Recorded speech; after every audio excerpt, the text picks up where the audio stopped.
Oil is the excrement of the devil. El excremento del diablo.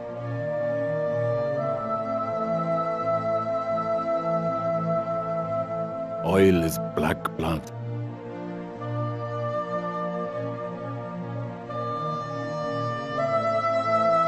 Oil is the blood of the dinosaurs. This is the bloodstream of the world economy.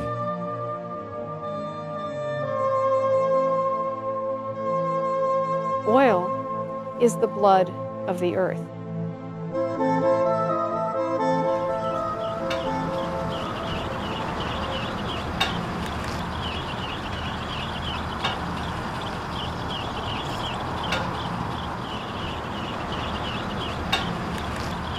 We're moving from an era of cheap, abundant energy to an era of scarce, hard to get, expensive energy.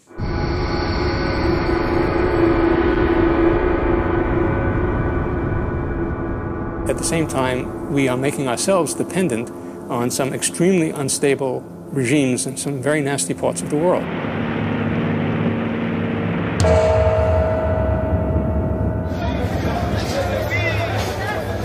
Keeping the world dependence on oil as long as possible is important.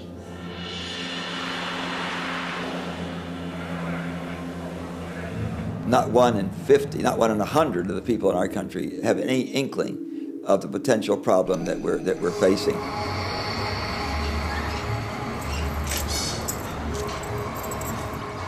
Increased unemployment, poverty, bankruptcy, starvation. They're all kind of the things that happen when a society collapses.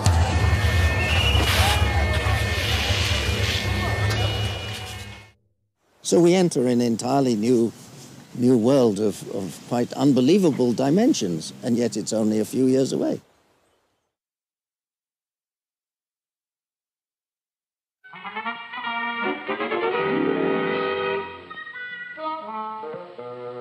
Hello, folks. I'm a carbon atom, and since I'm an essential part of each of the hydrocarbons in crude oil, I'm here to give you the inside dope on gasoline. Oil is not like wheat. We are not growing it every year. Oil is the outcome of many millions of years of geological history. The great bulk of the world's oil was formed at just two very brief moments of extreme global warming 90 and 150 million years ago.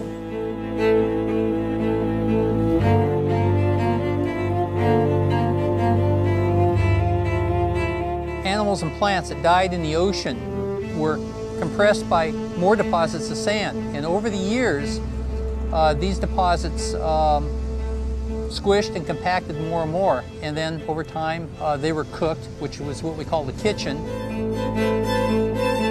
And when the organic material was buried to a depth of about 2,000 meters, chemical reactions converted it into oil.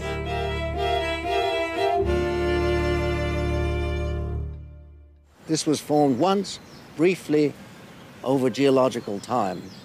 And so we're using this stuff up over 1 or 2 centuries.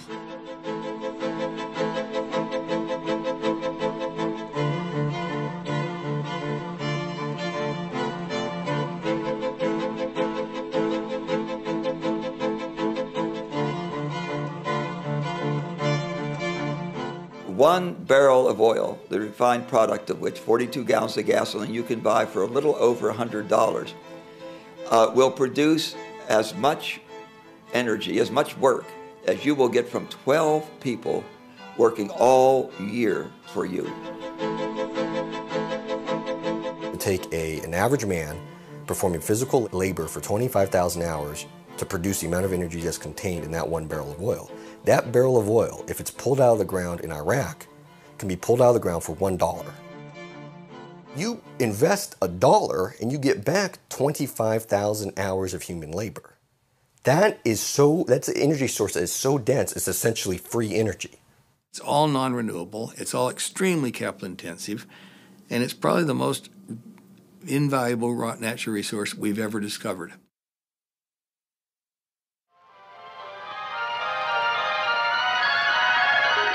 You are about to know the thrill of seeing that which has never been seen before.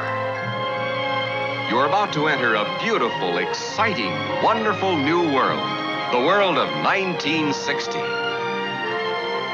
For the first time in history, you'll see a wonderful new world of Fords. Fine car's the last word in wish it were mine. Car's the dream car of the wonderful new world of Fords. The 1960 Thunderbird. Oil is our God. I don't care if somebody says they worship Jesus, Buddha, Allah, whoever. They actually worship petroleum.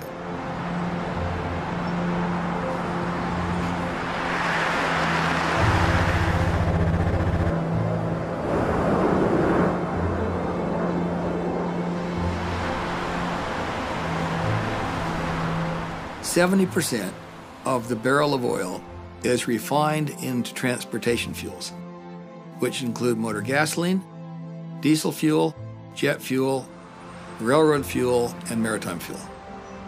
98% of all transportation energy comes from oil.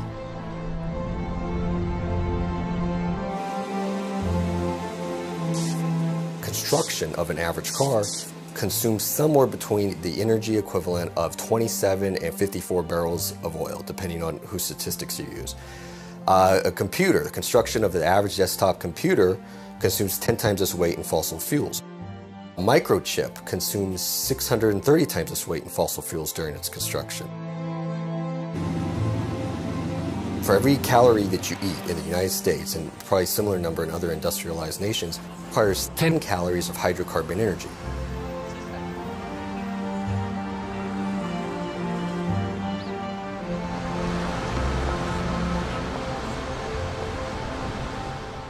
There are 6.4 billion people, I think, living on the planet now. Most of them are reasonably well fed, and that's a consequence of what was called the Green Revolution in the second half of the 20th century. The Green Revolution consists in very large measure of fertilizing land with petrochemicals, fertilizers that are derived from petroleum.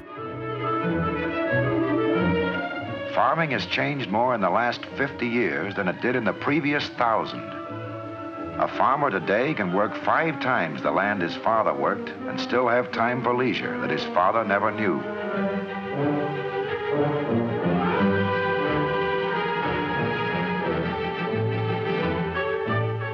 The petroleum that runs these modern hired hands has not confined progress in farming to the fields. Life is easier for the farm wife, too. What it comes down to is that the oil industry has to please Mrs. Martin and millions just like her. Already today, she's used some 87 petroleum products, including the plastic bacon wrapper and the wax of the milk carton. She'll top 100 before the day is over. The liquids that come out of oil as it's processed and refined create the building block for all of our petrochemical, chemical, plastics, pharmaceutical, these, zillions of things. Fires, insecticides, cosmetics, weed killers, a whole galaxy of things to make a better life on Earth. And it isn't just oil companies that try to outdo each other, competing for the customer's dollar. The same story is true of almost every successful business enterprise on the whole planet. Well, whether you know it or not, every single preparation on this beautiful lady's dressing table, every single thing she is wearing is influenced by oil. Just for fun, let's take away all these articles dependent upon petroleum. Her hand mirror, cosmetics, perfume, and manicure set made of plastics. Her synthetic silk negligee, her silk under... Oh, science can go no further.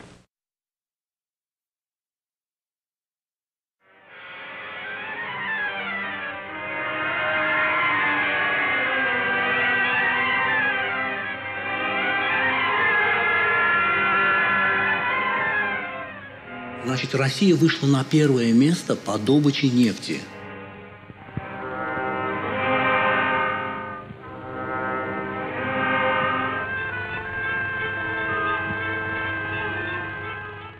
Например, если во всем мире в 1901 году, как раз в этот период, значит, Россия вышла на первое место по добыче нефти. И 95% российской нефти давал Баку.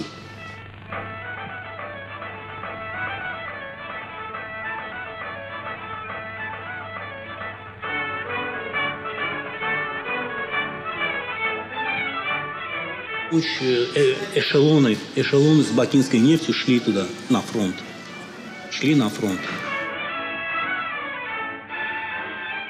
Первоначально здесь добывалась самая максимальная нефть. Здесь было добыто около 5000 тонн нефти.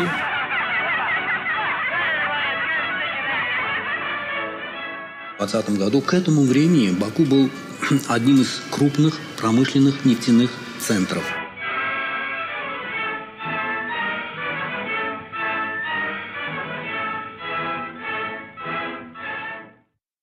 Where is Daddy, Mommy? Well, Jeff, I'll just show you. We're here in the United States, and Daddy is down here in Venezuela.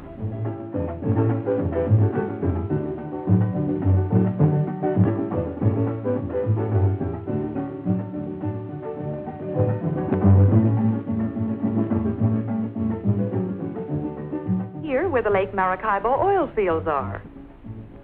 That's where Daddy is working, Jeff. And when he finds a place for us to live, we're going down there too. Venezuela discovered oil at the beginning of the 20th century. The real first discovery was about 1914.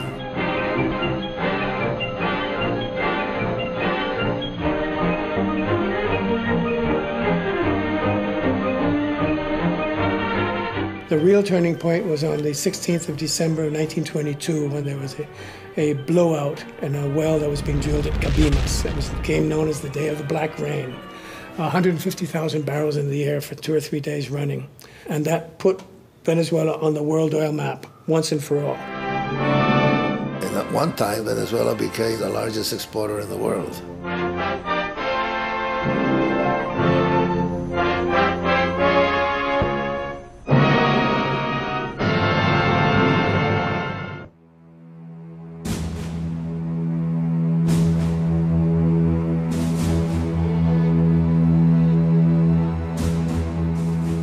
Was the United States, not Saudi Arabia or the Middle East, that was the world's leading producer of oil. And in fact, much of our military and industrial might arose out of our giant oil industry.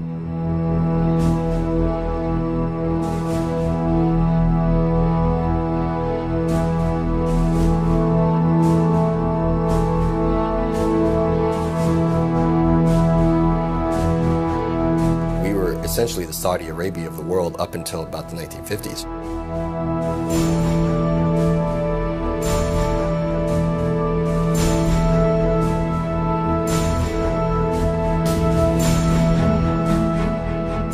McCamey was a boom town for many, many years. Their attitude was that this was going to last from now on. I know that those people then could not foresee you were ever going to pump all the oil out of the ground in this part of Texas. And they couldn't picture ever running out of oil because it was everywhere and got on everything.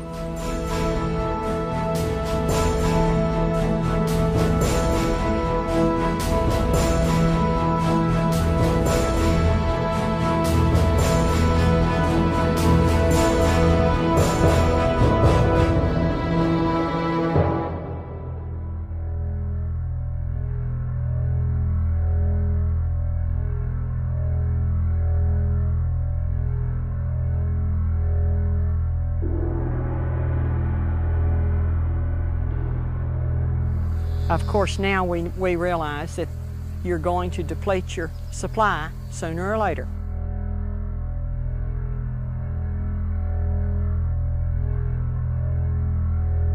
They're not making a lot of dinosaurs anymore.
Oil is a magnet for war. Oil starts wars.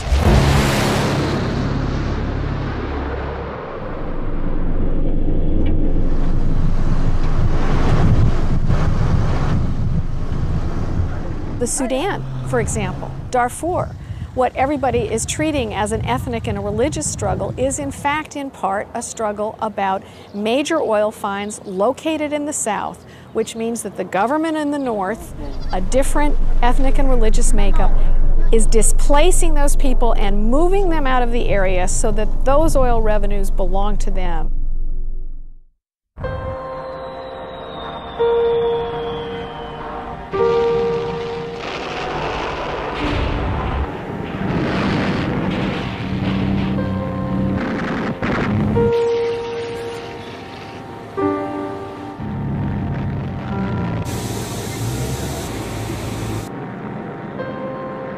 Oil has always been associated with war. Our very first wars, World War I, World War II, have very important elements of oil in them as a reason for the war, as allowing the war to go on, as a way of securing supply.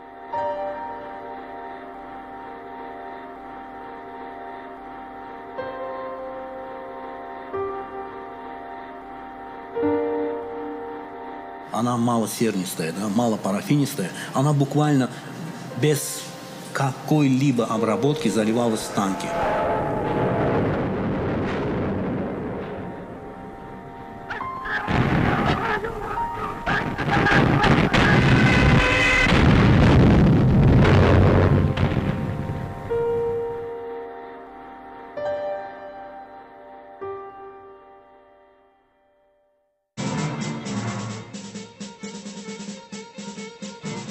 During the 70s, there were the political problems, the war between the Egyptian and the Israelis, in which the oil boycott took place. Khomeini's revolution, we have the Palestinian problems.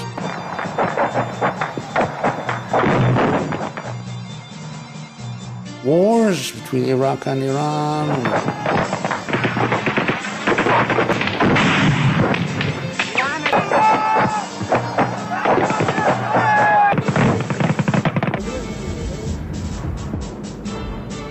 The first war that was absolutely about oil was Saddam Hussein's invasion of Kuwait, which was really about seizing an oil field.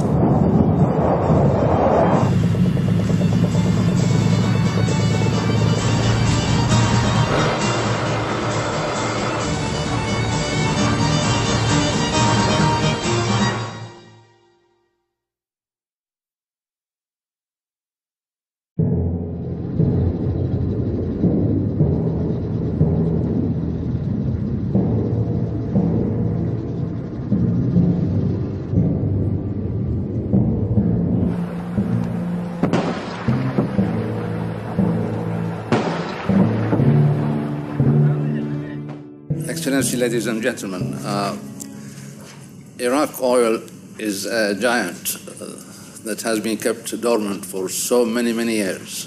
This oil has been the least explored, the least developed, and the least produced.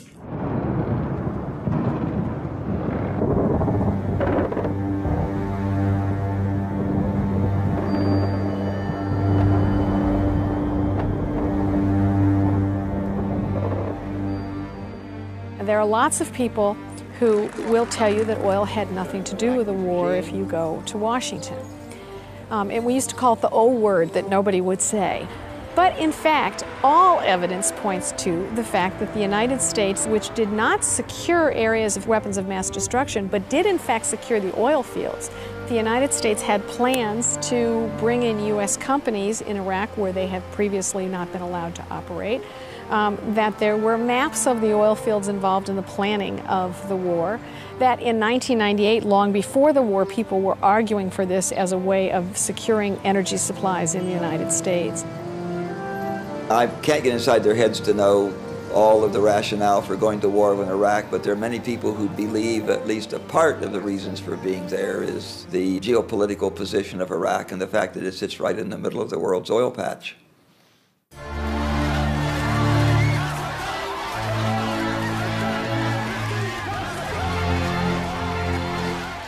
The Iraqis wanted to get rid of Saddam Hussein. And they were happy that the Americans helped, but look at what happened. After Saddam Hussein, there is no institutions, there is no state, there is no army, there is no real police force. People are kidnapped, killed, decapitated, everything. There is no law. They made the country stateless without a state. Instead of creating conditions for peace, they are making conditions for conflict. More and more oil is going to come from less and less stable places, less and less secure places, places that actually challenge the taking of oil in the first place. Oil fuels war, it's a catalyst for war, it's something that prolongs war, it intensifies war. This is not a pretty picture.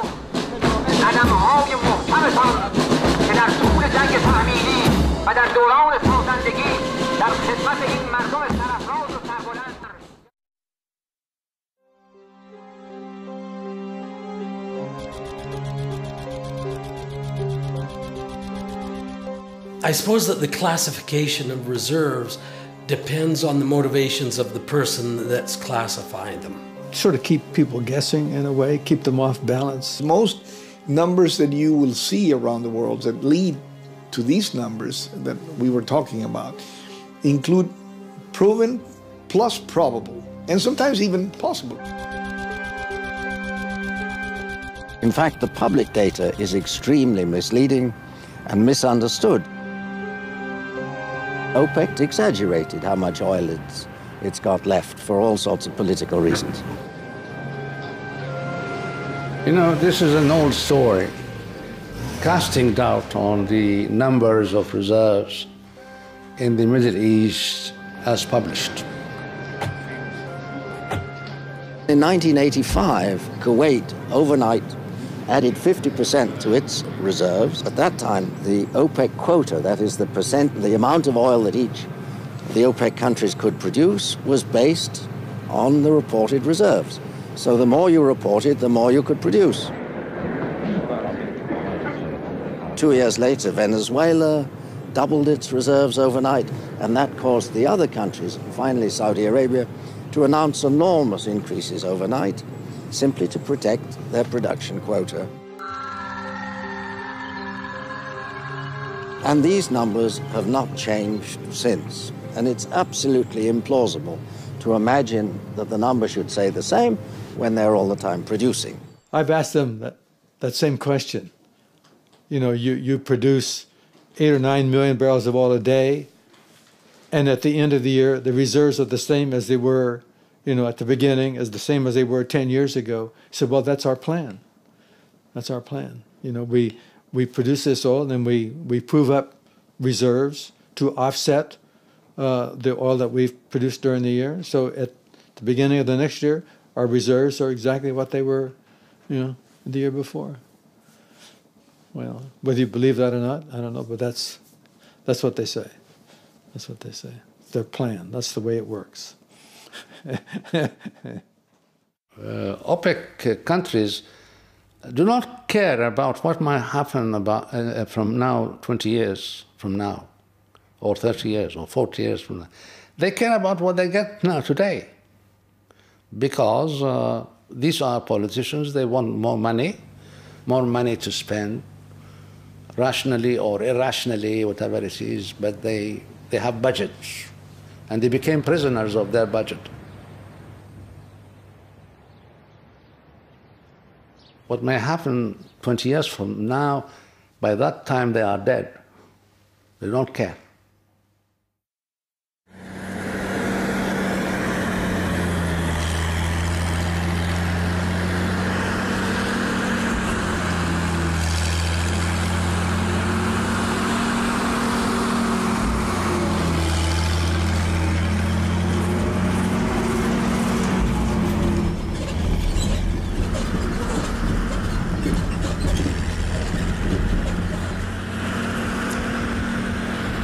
I'm afraid that we're going to run out of oil and gas a lot sooner than lots of people think. Well, it appears to me that when it peaks, they've taken more than half of it out of the ground. Of course, as time goes on, they might find a way to extract more of that oil than they do now. They can extract it over a period of time, but it's not necessarily economically feasible. Well, it might be at $50 a barrel or more, but we're going to come to a time when we don't have oil. Well, this is one of the, the obsession of many oil people, and they say, well, we will reach a point in which oil production will not increase anymore, and will be, they call it peaking out. And then it will decrease slowly. We are here, we are near, we are not, nobody knows. They try to take the example of the oil production in the United States. The real saga of petroleum continues at a greater pace than ever. Down in Peru, in California, Texas, Oklahoma, Pennsylvania, millions of workers, engineers, geologists find new reserves, build new rigs, sink new shafts. The United States has been the largest oil producer on Earth for almost 100 years. And nobody thought we'd ever peak. The pump does not know when midnight comes. Days are the same to it. Each day, every day, it brings us another 24 hours of progress.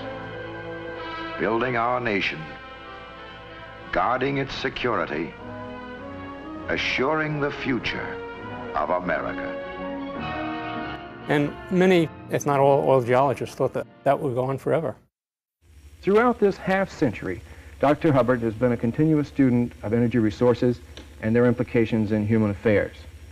As long as 20 years ago, Dr. Hubbard was pointing out to his colleagues in the petroleum industry that the United States would probably reach its peak of petroleum production within 10 to 15 years.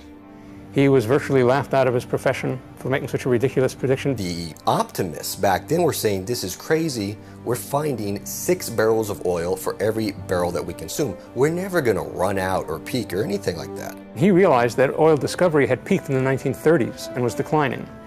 And he could extrapolate that to figure out how much oil there would be altogether. The amount that you discover initially starts out rising very rapidly, but after a while it slows down because there's less of it to discover, and eventually it will turn over and come back down again like that.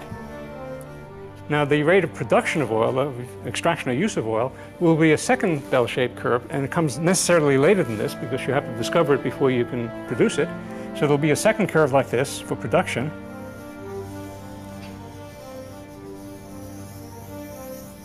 And it too will eventually go to zero. And this peak here, the peak in the production curve, is what's referred to as Hubbard's peak. If we've only produced about 50 billion barrels in 100 years, and if we have 100 billion barrels still to go, which is twice that amount, when will there first, how long will it be before there's an oil shortage? The U.S. will hit the peak of oil production in about 10 or 15 years from that date. When 1970 came along, sure enough, it happened just as he said it would.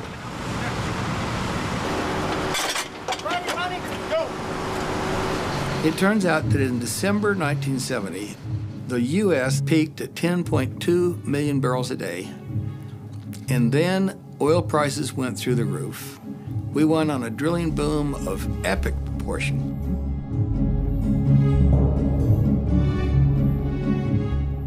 Ten years later, we were drilling and completing 4.5 times more oil wells than we were doing back when we peaked. And our domestic oil production from the lower 48 and the shallow waters of the Intercontinental Shelf had already declined from 10.2 million barrels a day to 6.9 million barrels a day. Doesn't sound terribly illogical. If we've been living on more oil consumed every year than we found for 30 years, I guess it's inevitable that sooner or later we were going to reach that.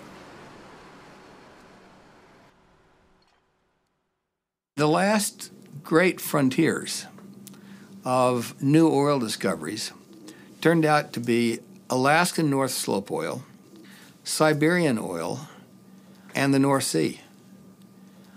And those discoveries happened in kind of 1968, 1969, 1967, 68, and 69.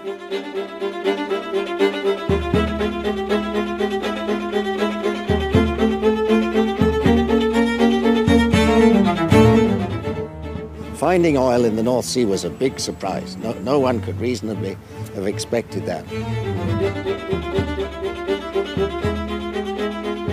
Our famous Lady Thatcher came to power.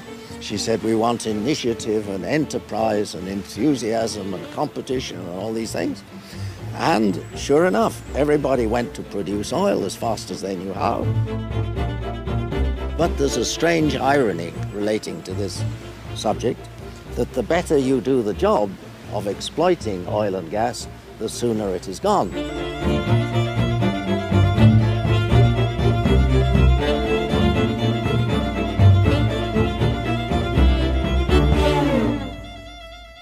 The British government now admits that it becomes a net importer next year, I think, and that it's gone in 2020. This is a huge change.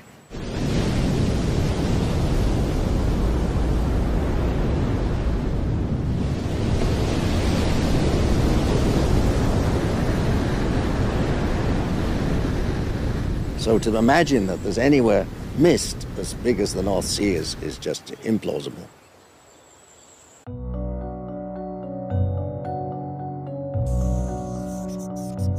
As we look around the world into other countries, we see this same pattern being repeated in one country after another. Today, there's about 58 countries that are physically producing less today than they have in the past.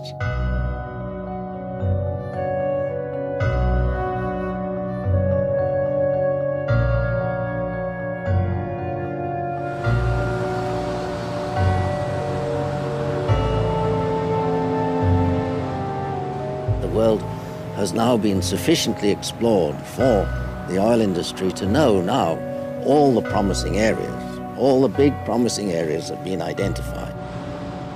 We're always a drill bit away from some fabulous new territory. That's the great thing about exploration. But realistically, it's been a long, long period of time since we've actually discovered a significant new basin. I am hopeful and optimistic about the way innovation, scientific technology, and oil engineers can continue finding more oil. I love hearing all these economists say, well, technology and ingenuity will bring out all these changes. And I say, give me a break. I do know oilfield technology backwards and forwards, and the blackboard is dry. And it took 30 to 35 years to develop all of these great tools. We already have fantastic technology to find oil. We have seismic surveys which are of unbelievable resolution. You can see the smallest formations in the Earth's crust. We have very advanced engineering to produce oil. And all of these great tools that ended up being great enhanced production techniques were basically super straws, just sucking the last easy oil out of the ground at faster rates, and to no extent significantly increasing the amount of oil that was going to be produced from a significant oil field. That was all myth.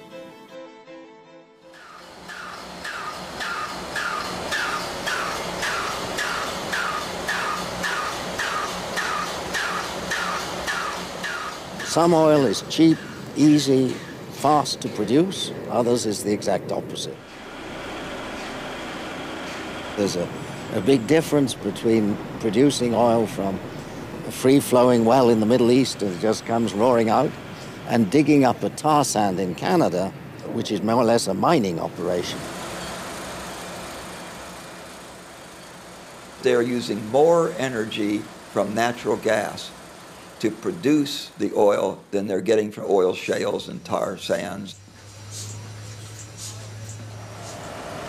So even the fact that people are saying, well, we're going to tap the oil sands, that right there tells you that we're close to peaking, because you don't go to those areas unless you've used up all the good stuff.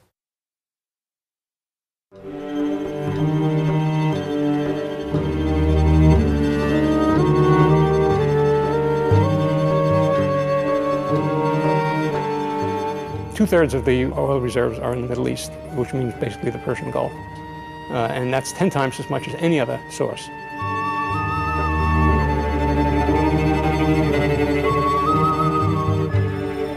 Right now, really the only region of the world that hasn't peaked is the Middle East.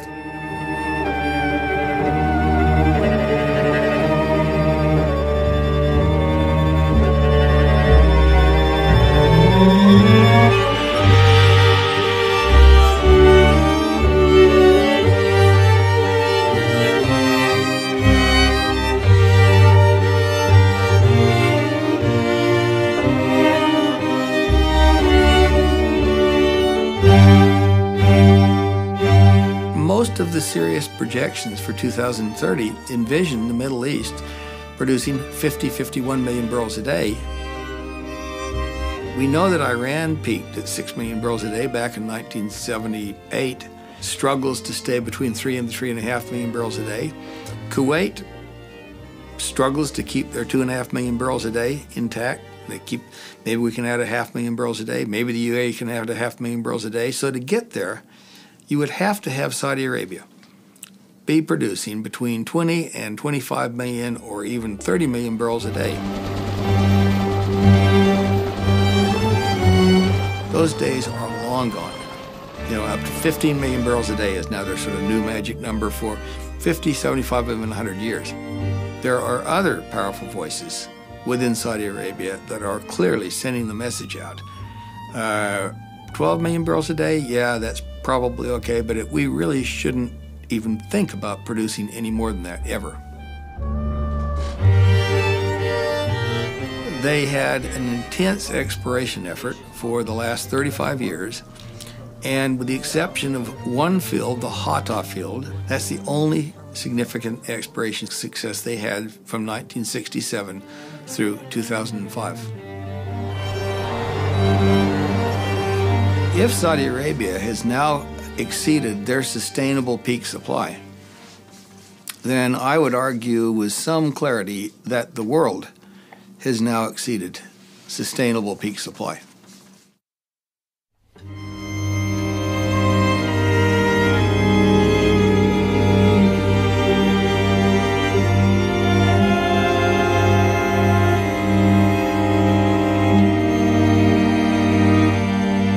When you reach the peak, you're at the top of the mountain.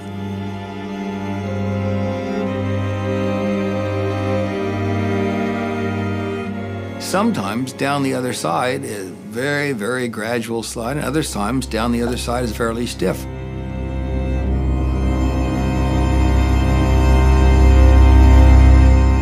What really matters, and matters enormously, is the view that comes into sight on the other side of this peak when we see this long, relentless, remorseless decline heading off into the valley.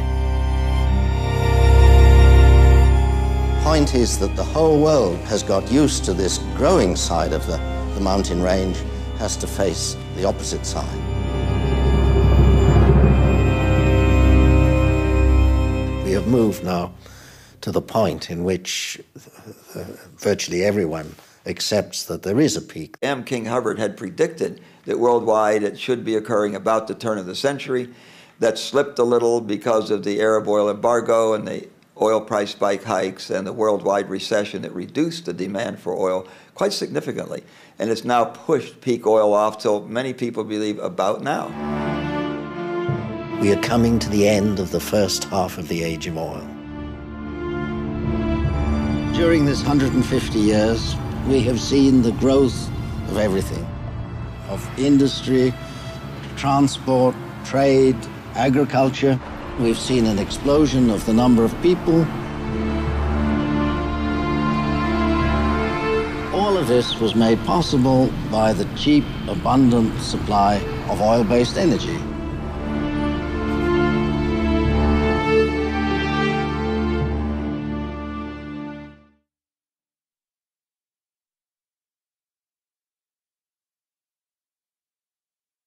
Demand is on the march, and supply is flattening out. You will have to supply, if you want to meet the demand, from the current level of 80 million barrels a day to 120 million barrels a day in year 2030. But in order to meet that profile, you would have to add new oil in the amount of 200 million barrels a day, because a lot of that new oil will have to go to compensate for depletion of existing wells.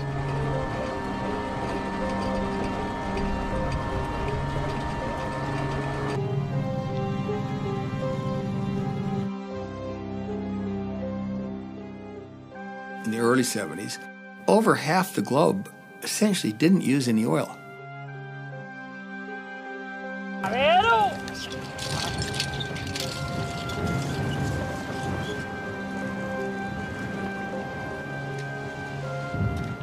The only serious oil consumers were Europe, not an awful lot in Japan, the United States, Canada, and the former Soviet Union. Africa didn't use any oil of any volume. Middle East didn't use any oil. None of Asia used any oil other than Japan. Today, Papua New Guinea hardly uses any oil. There's probably 2 or 3 islands in the South Pacific that don't use any oil. Everybody else is hooked on trying to create a society that looks like us.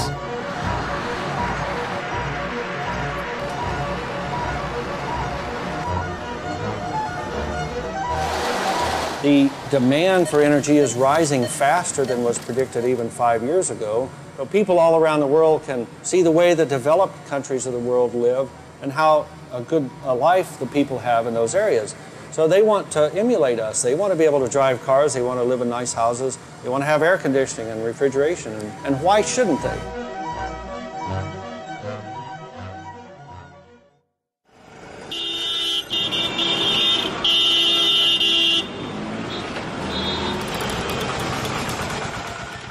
Demand for energy will only increase as India's standard of living rises, its economy becomes even more diverse and dynamic, and it continues to narrow the gap with more developed nations.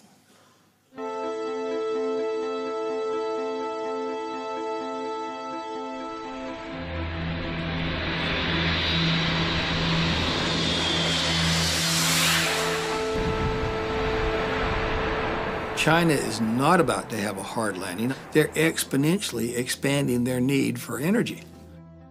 And they're just getting started.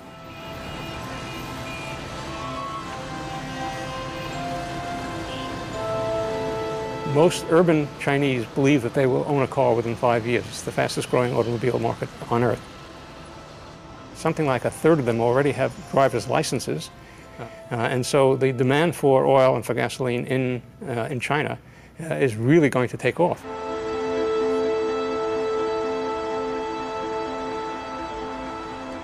Last year, China increased their importation of oil by 25%. They're now the #2 importer in the world.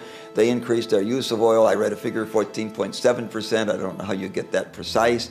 But that's very consistent with an economy that's growing at 10% a year. And by the way, a 10% growth rate doubles in 7 years, 4 times bigger in 14 years, and they're requiring more and more energy. China and India are kind of getting to the party when the glass is literally half empty at this point.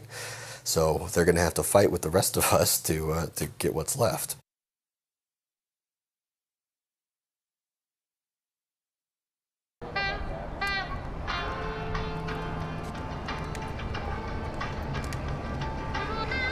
Well, the Hummer, I believe, is more of a status symbol where, you know, look at me, I can afford a Hummer, I'm driving the best. It's going to get somewhere around 10 miles per gallon constant on the road. That's either highway or city driving. 6.0 liter, 325 horsepower with 380 foot-pounds of torque.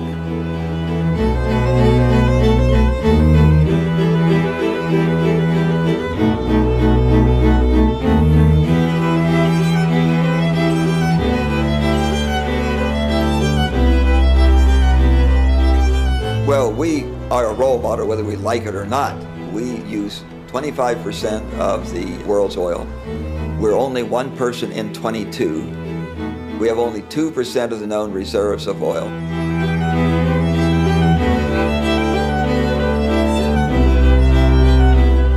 We are profligate users of energy, but we will go on doing that so long as we're rich and the energy is cheap.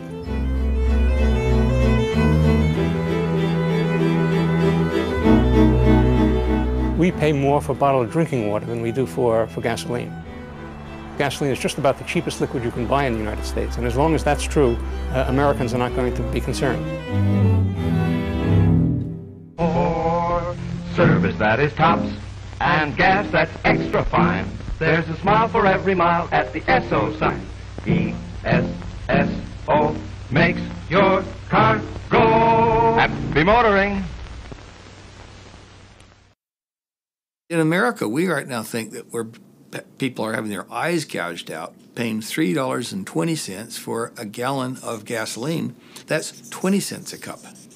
And 20 cents a cup sounds pretty trivial, but if you have a passenger car, average American passenger car, you can get 1 to 6 people in it, throw a bunch of stuff in the luggage, in the trunk, go 1.5 miles in 20 minutes for 20 cents.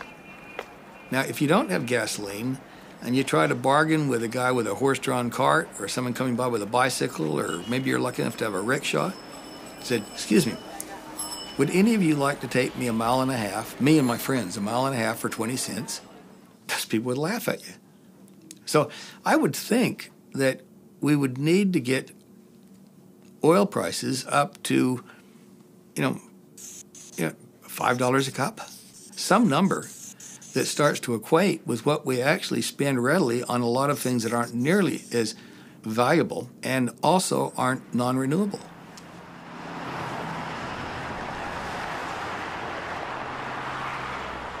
The people in the third world countries cannot understand why, for instance, the Europeans, they try their best in conservation measures, in taxation measures, and the Americans are not doing it.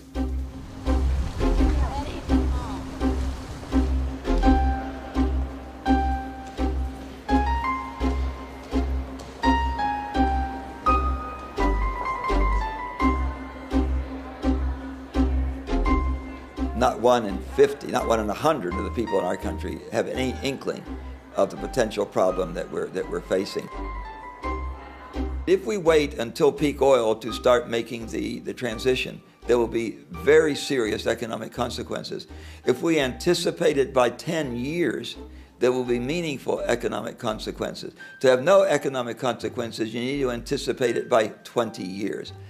I'm almost dead certain we don't have 20 years. I don't think we have 10 years. I think we're pretty much there. Thank you all for coming. Please be seated. Lay the facts out for everybody to see.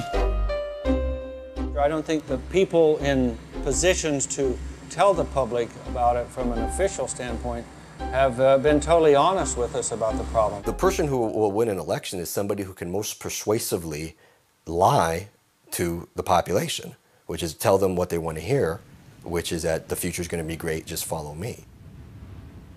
If our energy resources are properly developed, they can fulfill our energy requirement for centuries to come. What is needed now is decisive and responsible action to increase our energy supplies, action which takes into account the needs of our economy, of our environment, and of our national security. In ancient Greece, the person who brought bad news was executed, and politicians who bring bad news frequently are not reelected. Our political system is just controlled by major corporations. The steps we need to take to reasonably address this in some type of rational way require a downscaling. So if you're the CEO of a big company, are you going to contribute money to the politician who says, hey, I want to slow down the economy, I want to sell fewer cars, because we want people to drive less, and that'll cause, their cars won't need to be maintained as much. That will shrink the automotive manufacturing sector, which will shrink the entire economy. Nobody's going to vote for that. I don't even know if I'd vote for that. More than any other country in the world, America is a nation on wheels.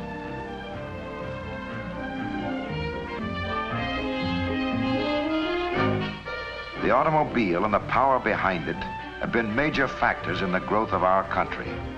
We can drive anywhere we want to, at any time, for any reason, including fun.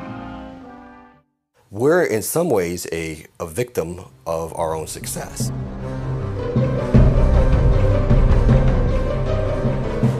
Suburbia is in a lot of trouble because the whole model of suburbia is you commute 30, 40, 50 miles to your job and back.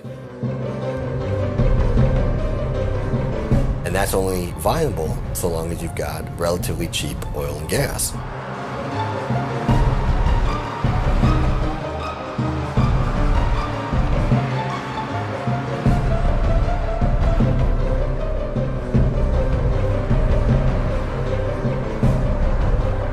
It's not just that the country is spread out. We've evolved our cities for the use of cars. The cities would have to be rebuilt from scratch practically to have more efficient, usable public transportation. This is quite different from the cities in Europe, which were already basically in place before the car was invented.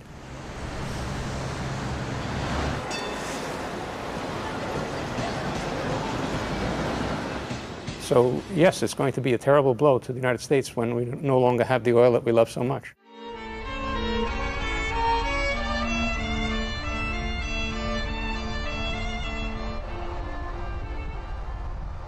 Well, we have waited so long, and the three things that we need are now in very short supply. One of them is money, and in our country we don't worry about money. We just borrow it from our kids and our grandkids and accumulating a debt. But the other two things we can't borrow from our kids and our grandkids, and that's time and energy.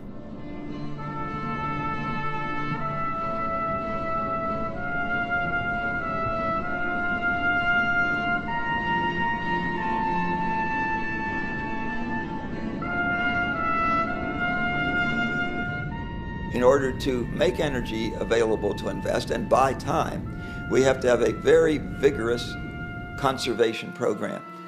Since the United States uses a fourth of all the world's oil, we clearly need to lead there. I believe that our American people have a great spirit of entrepreneurship and patriotism. If they really knew what the problem was, that they would be very responsive in doing what I think are the necessary things to get ourselves to the other side with as few bumps as possible. If you tell Americans there's a brand new hydrogen-powered car that you can go and buy instead of your car, they'll say, okay, great, I'll go buy it. But if you tell them you're going to have to use a bicycle, that's the type of adaptation that they have to make. People aren't willing to do it.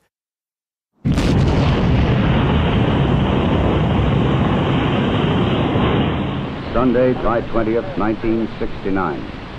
Around the world, nearly 1 billion people watched this moment on television as the first man from Earth prepared to set foot upon the moon.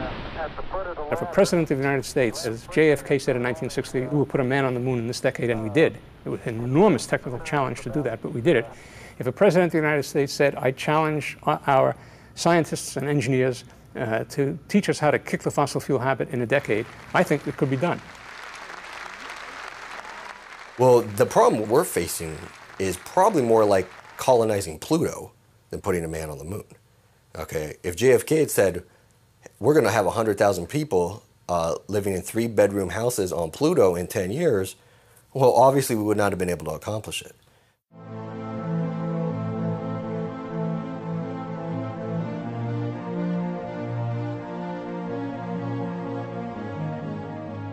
In the last 40 years, the Bush administration is the administration that has the closest connections with oil companies themselves. And it is the administration that has most greatly married energy security with national security and U.S. foreign policy. When you have only 2% of the known reserves of oil and use 25% of the world's oil and import 2/3 of what you use, that has to affect your foreign policy.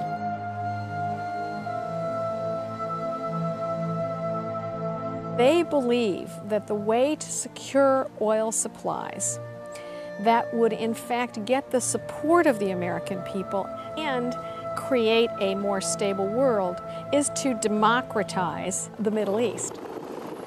They believe that this issue of promoting democracy to the Middle East is a way of actually securing oil supplies. East and West are united in pioneering a new frontier of progress. serving the interest of the Saudi Arabs, serving the interest of the United States, and demonstrating the vitality of the American system of free enterprise. A system which, from this new frontier, is pumping into the trade of the world oil, one of the materials that is making a truly great contribution to our modern civilization.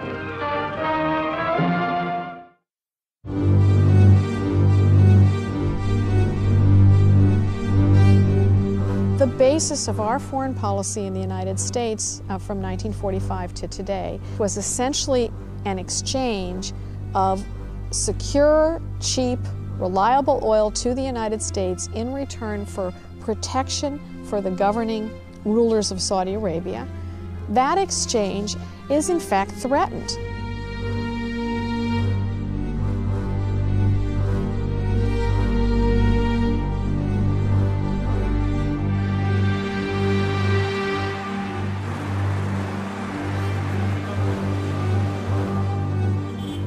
10, 15 years ago, the per capita income in the country was about $28,000. Today it's $6,000. There has been a huge drop in the standard of living of the average Saudi.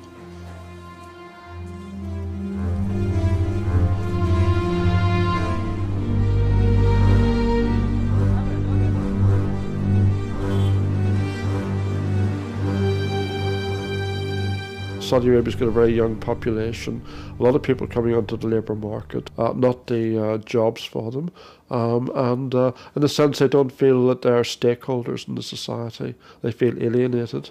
There are lots of tensions between the oligarchy, which rules the country, and the population, which inhabits the country. And many people think within the fundamentalist movement that the regime, the government of Saudi Arabia, is totally corrupt, that it is basically selling the oil to the West, and the West is arming the regime, and the regime uses the guns against its own population.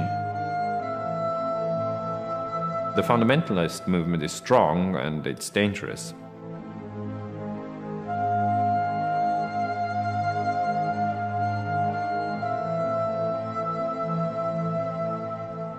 No doubt that some of these people who are making problems in Iraq and committing terrorist atrocities are actually Saudis.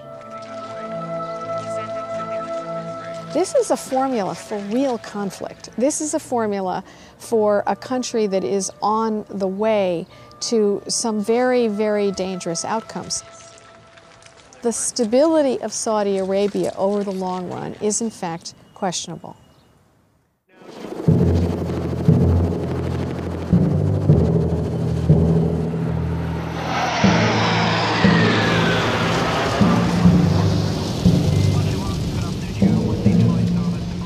If the kingdom was to fall apart, it's very unlikely that the United States in particular would simply stand by and let it fall apart, given its significance as an oil exporting country.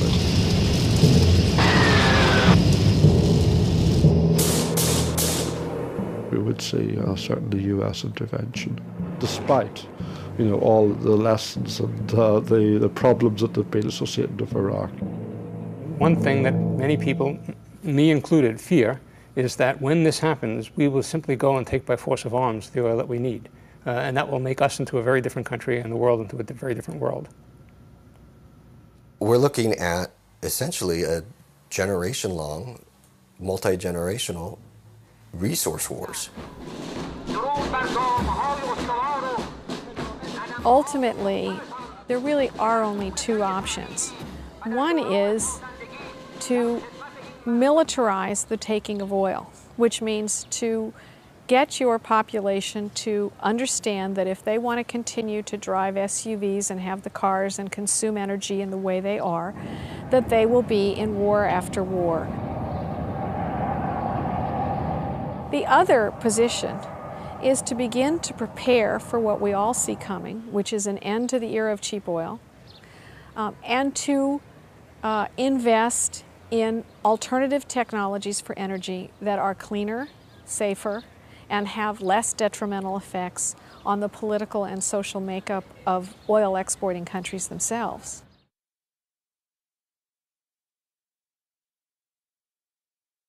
for a century, we didn't spend a nanosecond actually really taxing ourselves as to could we ever actually come up with a replacement for oil and natural gas.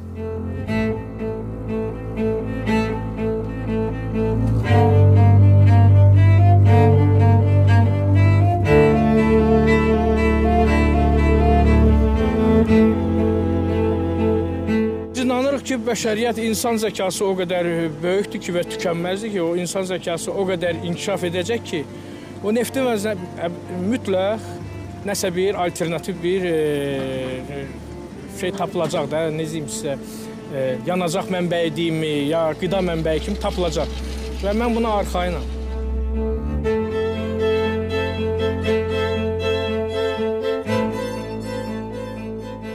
The Stone Age ended not because we ran out of stones.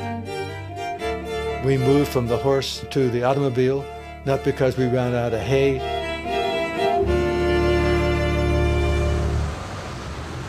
I don't dismiss the ingenuity of man. The step that we're embarking on today is the hybrid electric automobile, which has both an internal combustion engine and an electric motor. I drive a Prius car. It gets 45 miles per gallon. If gas were $10 a gallon, I can still fill the tank and go 500 miles on it, and that's not too bad. Well, even if you wave the magic wand and hybridize every car on the road right now, we'd still be consuming the same amount of gasoline that we are now in about 5 or 7 years. Because again, with each passing year, the economy grows and we have to consume more and more oil.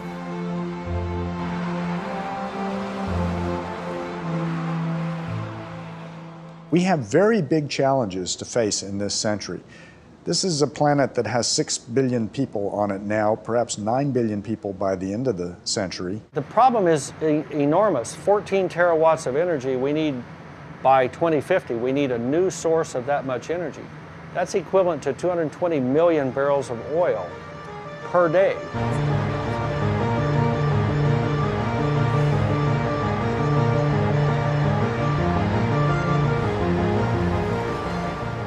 We've got 700 million internal combustion engines running around the roads of the world. Again, we're talking about the scale, and we're thinking about what does it take to really replace fossil fuels for transportation. The big one, of course, which is hydrogen, that's the one that's going to do the trick and replace oil eventually. Well, the hydrogen economy is conceptually a good idea. If you look in reality, it has major challenges. The problem also for industry is sort of a chicken and egg thing. Industry is reluctant to really invest heavily into fuel cell technology because there's no hydrogen infrastructure to deliver and produce cheaply hydrogen. On the other hand, this infrastructure is not in place because there is no demand for hydrogen. So how do you get this started? And both, again, need substantial breakthroughs in technology. Fuel cell technology, hydrogen production technology, transportation of hydrogen and storage of hydrogen are fundamentally unresolved issues.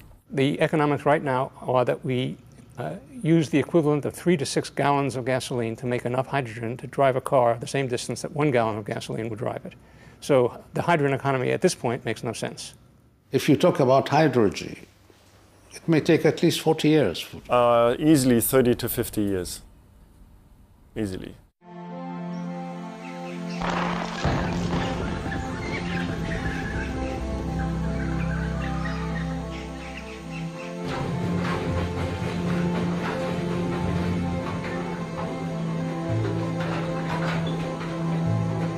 The principal drawback to biomass is that it's generally pretty inefficient.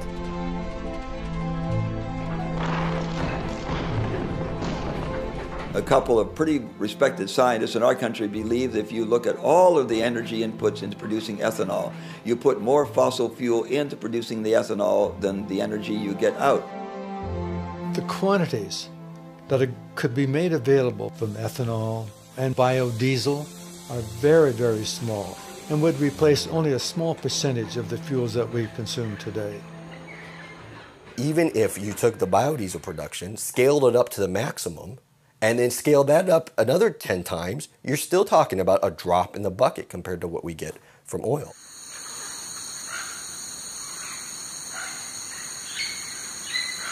How much of our food acreage are we going to convert to growing fuel?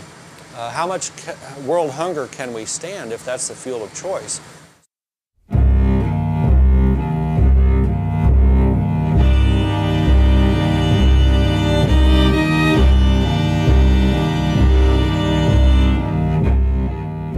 Nuclear energy will be expensive, and the experience that we have gathered over the last 20, 30, 40 years in terms of safe storage of materials, especially in Europe, where there's much more discussion about how to treat the waste and what to do with that. This needs to be rethought. People are nervous about the risk of an explosion or a nuclear event of some sort, and then there's a danger of terrorist activity. If you wanted to build enough to replace all the fossil fuel that we burn worldwide today, which is 10 terawatts, you would have to build 10,000 of the biggest possible nuclear plants. And if you did that and burn U-235 in them, the worldwide reserves of uranium would be exhausted in somewhere between 1 and 2 decades. So it would be a bridge at best.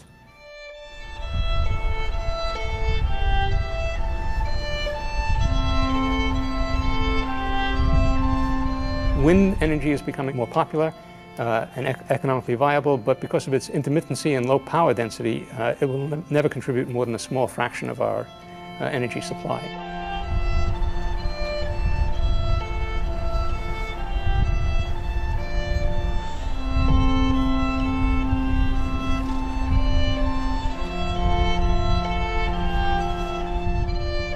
When you talk about wind or solar energy, whatever, these are very small. Can we? Oh yeah, I see it starting. Can we turn that on a little bit more? Oh yeah.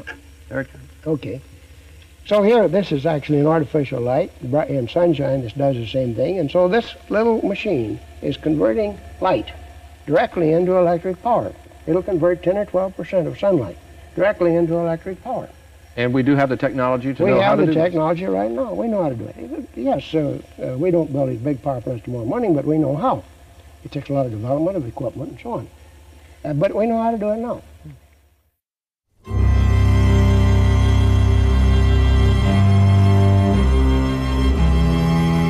The total amount of sunlight that falls on the planet is 20,000 times the amount of fossil fuel power we're using now. So we are awash in sunlight. There's plenty of energy from sunlight. We just haven't begun to learn how to use it properly. The real barrier to implementing solar electricity now is its cost.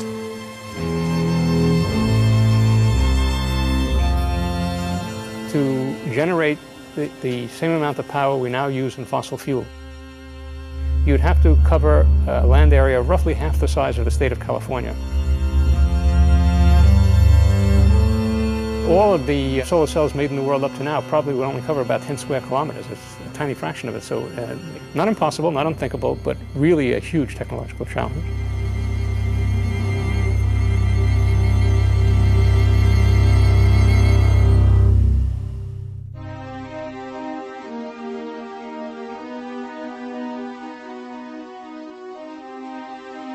We've got to look at all of these sources of energy, and if you add them all together, you must be very optimistic about each of these sources to believe that we can produce anything like the quantity and quality of energy that we're getting from fossil fuels. Worldwide demand now is somewhere between 25 and 30 billion barrels a year, and it's increasing at an alarming rate.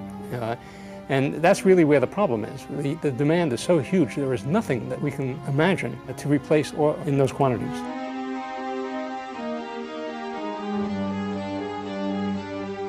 There are lots of ideas around, and the ideas are just vapor until somebody actually tries them and shows that they either work and have side effects, or don't have side effects, or don't work, or whatever. That's called research, and that's exactly what we're not doing.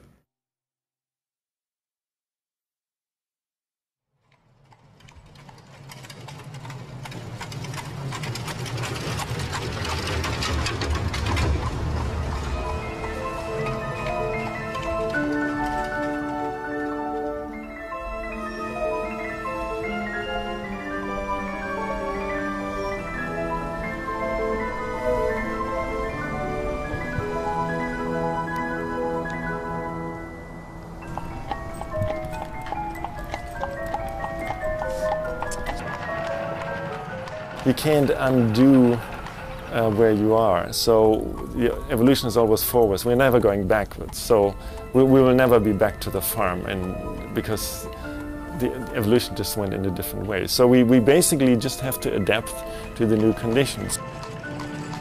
It's very unlikely that once we've run down the other side of Hubbard's Peak, that we're going to be able to maintain the kind of lifestyles that we're now maintaining. This oil is so cheap. It's so readily available. There was just such an enormous temptation to exploit this and to set up a quality of lifestyle that it will be impossible to maintain. There's something about a horse that has an appeal that the automobile doesn't. I mean, the horse is a living thing, and it's oftentimes between an owner and a horse, a certain amount of affection develops.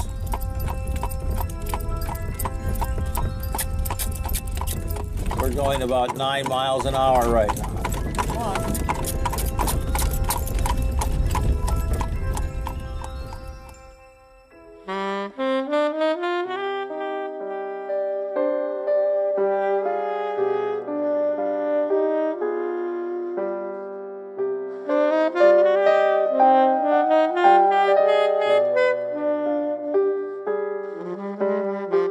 We had a kind of a dry run, a trial run for what would happen when oil peaks. No gas. No gas today? No. It was a temporary peak in 1973. Middle Eastern OPEC countries were angry about the 1973 war in Israel, and they embargoed the oil. And we immediately had panic for the future of our way of life and mile-long lines at gas stations.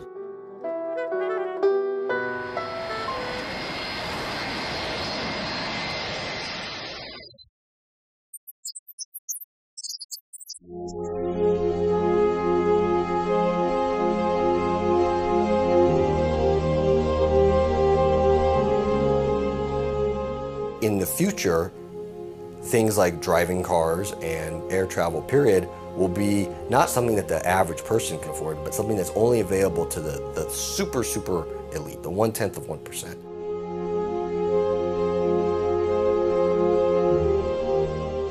A graduate student came to see me and he said, "Tell me, will my grandchildren ever ride in an airplane?" It was a gripping question because the answer might very well be no.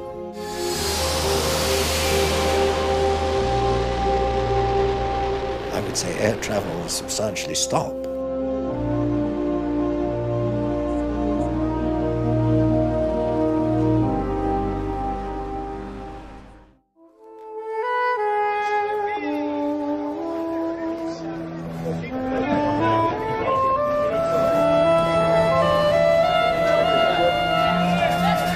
Many people came to think that it was money that made the world go round, when in reality it was the underlying supply of cheap energy, much of it coming from oil. You end up with asking, what is more real? Is it the financial market or is it the oil supply in the ground? And everybody will come to the conclusion what is more real is the oil supply in the ground. The financial system is a system full of petrodollars, and if you take them out, it's bound to shrink.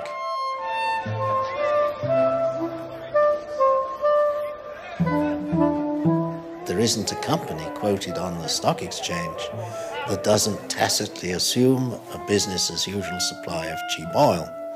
Well, that isn't there anymore. That means that virtually every company is overvalued on the stock exchange. And as the financial community recognizes this, well, that might trigger some kind of overreaction and stock market collapse. I think it's very likely. I wouldn't be surprised personally if it doesn't trigger another Great Depression comparable to the one of the 1930s, if not worse, because this one is imposed by nature rather than being a speculative bubble. I've taken this time span here from 5,000 years ago to the present to 5,000 years in the future. Now, what we call recorded history began about 5,000 years ago.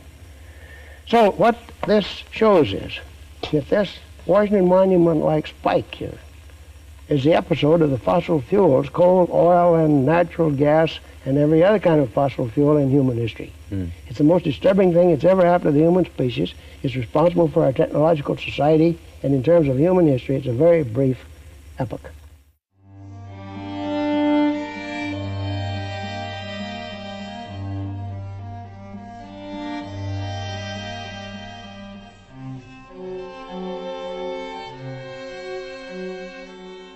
At the time of Christ, there were about 300 million people on the planet, which had somehow about doubled by the end of the 18th century when coal came on.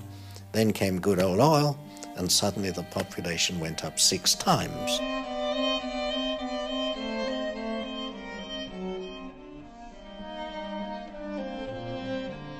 I don't think that we could sustain the present population of the globe, much less what it will be in 20 or 30 years, without the use of petrochemicals. Does it mean we've got to go back to a population not much different from what it was before oil?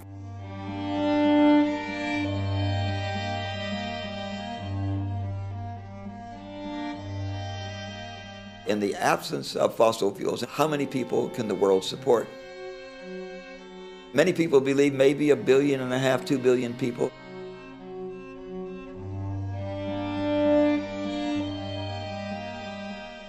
You don't often hope you're wrong. I really hope I'm wrong.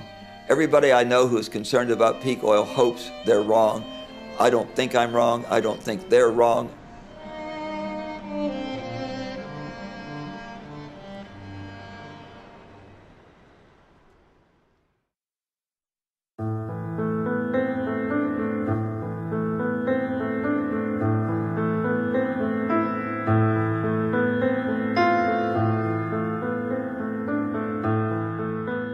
We're facing some sort of unprecedented, unparalleled situation, and that explains why it is so difficult. One to really accept it, one thinks there's got to be a solution. It's somehow contrary to our mindset to think about these things. We just don't like to do it. We've got used to the filling station has been there for as long as we can remember, and normal people say, well, it's going to be there into the future. It's very hard, and it's doubly hard because it really has never happened before. It's a strange issue of mindset and attitude and experience and behavior that somehow leaves us so unprepared for this situation. We identify a species called hydrocarbon man who lives on the strength of all of this oil. Well, his days are definitely numbered. Whether mankind or Homo sapiens as a species altogether will carry on living some different, simple way, that's another question.